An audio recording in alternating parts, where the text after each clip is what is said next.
Hi, my name's Dayle Adams of Planning Ahead of Time, and this week's a little bit different because I'm talking to Sarah, who has been involved with Night of Our Light since it started 3 years ago, and the other Sarah, who's in pink today, which is Sarah Smart, who's of Mid England Barrow, who's going to be joining Night of Our Light this year. So Night of Our Light is an event where we literally light up the local churches with hundreds of candles all around the churchyard. And the first year we ever did it, it was Sarah's idea that took it from what I think would have been a nice looking event to an incredible looking event. And that's because, Sarah, you actually suggested we put the candles on top of the gravestones. Do you remember when I was trying to put them all on the ground? Yeah, I remember that. Yeah, it looked fantastic.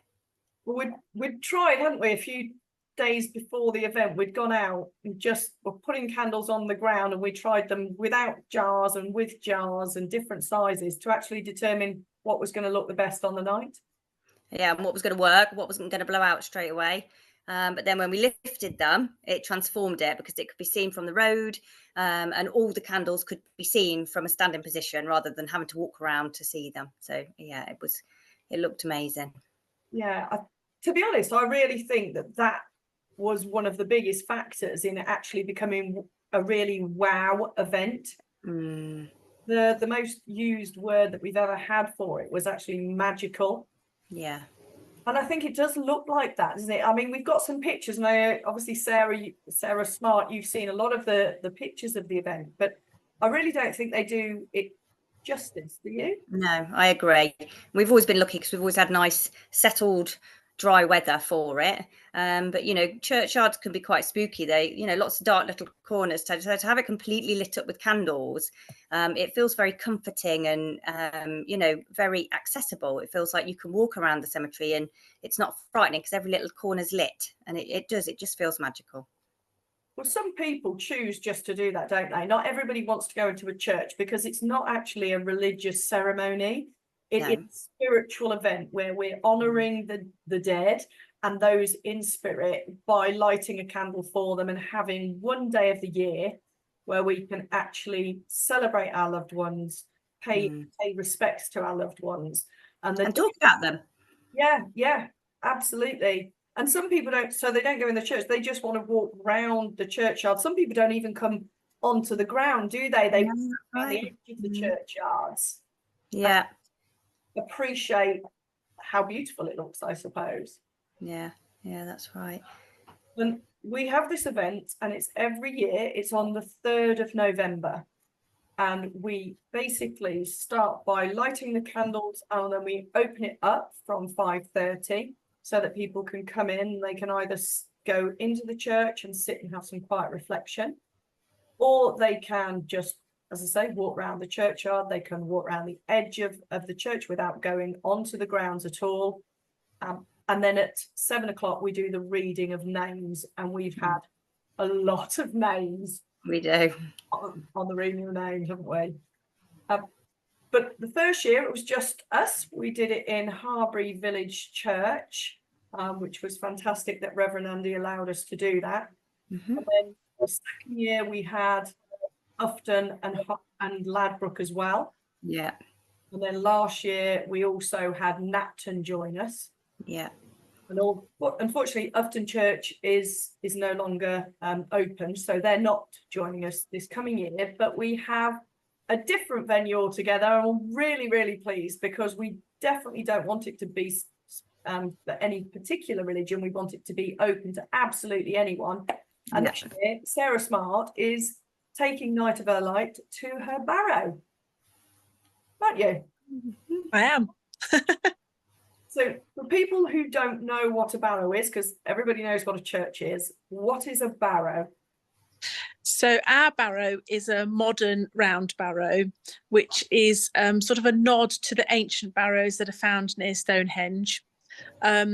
And we allow people to place their loved ones' cremation ashes in the barrow so that they can visit whenever they wish to. As you've just said, it's not in any way religious, but it can be if somebody wants it to be. and it's very spiritual, as you know, Dayle.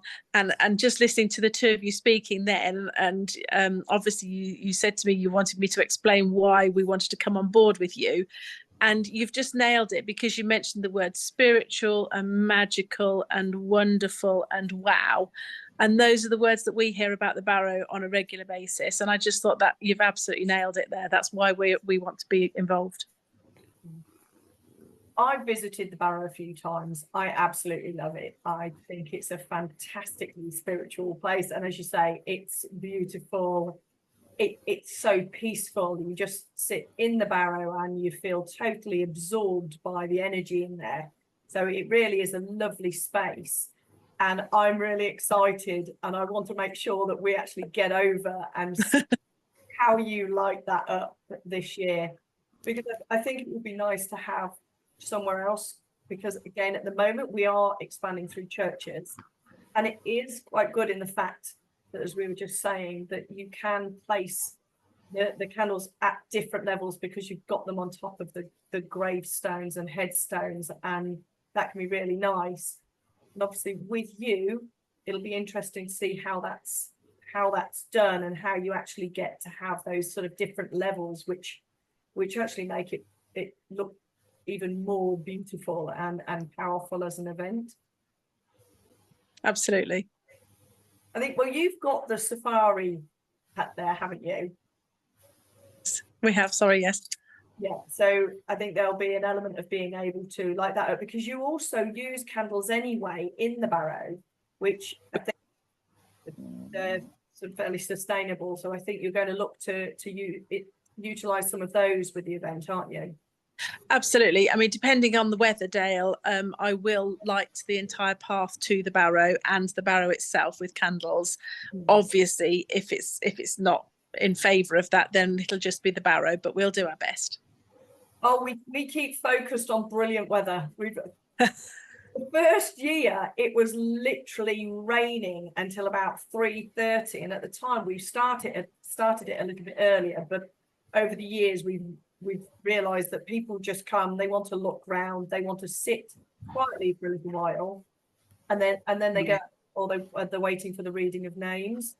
So aren't they? They're not for hours. Oh yeah, so they tend to come a bit later, so they can put reading of names in. Yeah, absolutely. But the first year it was literally raining right up until it. So we started putting the jars out, and it just cleared. Yeah, we've been so lucky. We really have been so lucky. Not a lot of wind, and yeah, it's been really good. But I think that's the beauty of the jars as well. One, they protect the candle from the wind, but also they sort of the light bounces off the jars. So yeah, that's right. Yes, yeah, makes it bigger. Yeah, magnify the light. But we've also have lanterns, so they're like on crooks, and then the lanterns hang, which I think will look beautiful at yours, Sarah, as well, because we have them on the paths up into the churches that we have at the moment, and again they'll look great running up to the Barrow, I think. Yes. So after this, I will put up some photographs within this patch app. But why do you think, Sarah? I mean, you've now been involved with it for the 3 years, and are going to be involved again this year. Why do you think people go? I think people they go to reflect. People don't always talk about the dead very much, especially when people have been dead for a long, long time, because they might be the only person that remembers somebody. So it's nice for them to come and reflect in their own way, and have we're all there to talk to. I have lots and lots of conversations, because people hold grief for a long time. It never leaves.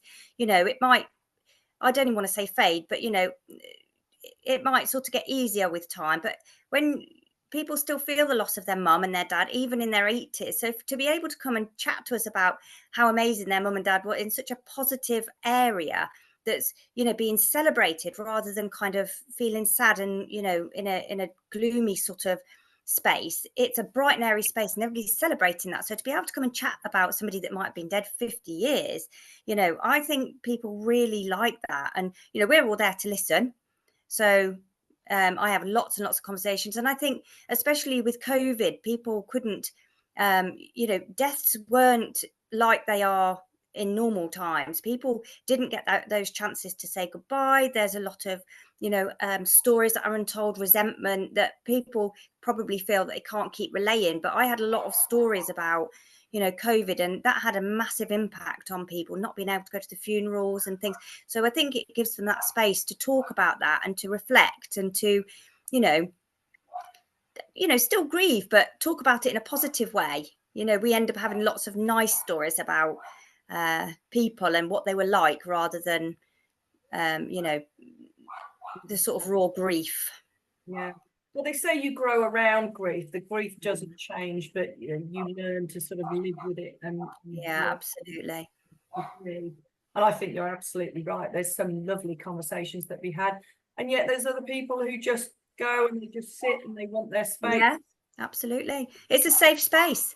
Yeah, You absolutely. can sit. The churchyard is such a, it's a place where it's so safe and comforting, but actually quite scary if it's pitch black. Yes. But when it's all lit up, it has such an aura about it. It has such a feeling of comfort and safety when it's lit up and there's people around. It's actually a lovely space to be in.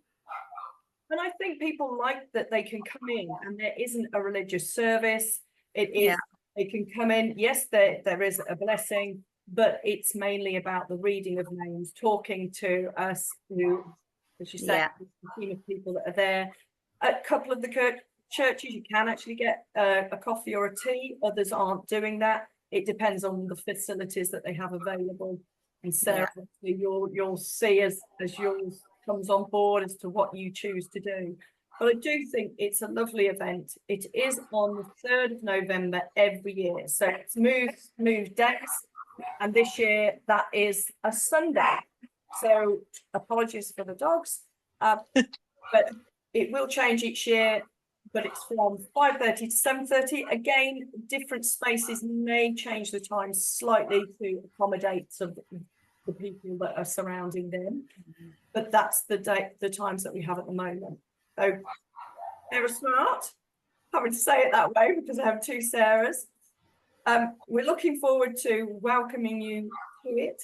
Is there anything that you want to say to people about coming into your space for this event? No, I'm really looking forward to welcoming people to come and see us, and hopefully, because the locations are all in the same vicinity, we might get people that move around from location to location, maybe. We do. Well, they definitely have done in Yeah. previous years, and even we do. Yeah. We then sort of finished and people have stayed at some, and we've actually gone between them and just had a look at what people are doing. Do you You'll think be coming to my cake. you think you'll be doing tea and coffee this year at yours? Yes, we will. Yes. You'll be doing tea and coffee. Fantastic. So would you just like to give out your location, Sarah Smart, for it? Yes, so we're located just off the A423 between Banbury and Southam. Our address is Claydon Lane, Farnborough, and the postcode is OX171FA, Foxtrot Alpha. Perfect. So events will be going up onto Facebook so that people can have a look and see who's hosting it. And that's it, really. Sarah, anything you want to say about Night of a Light before we bring? Just come along and enjoy it. Yeah. And hopefully we will have people maybe watch this and also want to involve their local churches. I'm hoping that we do have another local church coming on board, but I can't say yet because it hasn't been confirmed. So expecting to still have 4 locations this year, which Brilliant. is Harbury Parish Church, Ladbroke Church, Napton Church, and the Mid England Barrow, which is very close to Fenny Compton. Is that right, really, Sarah? Yeah. Absolutely. And then there could be another one, if not maybe 2, but one of them is quite a long way away. So it'd be lovely to open this up into different regions and areas, because the aim is to have this as a national event. Fantastic. Well, thank you for joining me just to give your views on it, Sarah, and why you're getting involved, Sarah Smart. So hopefully we can continue to build this as our team gets bigger. Thank you. Thank you very much. Thank you.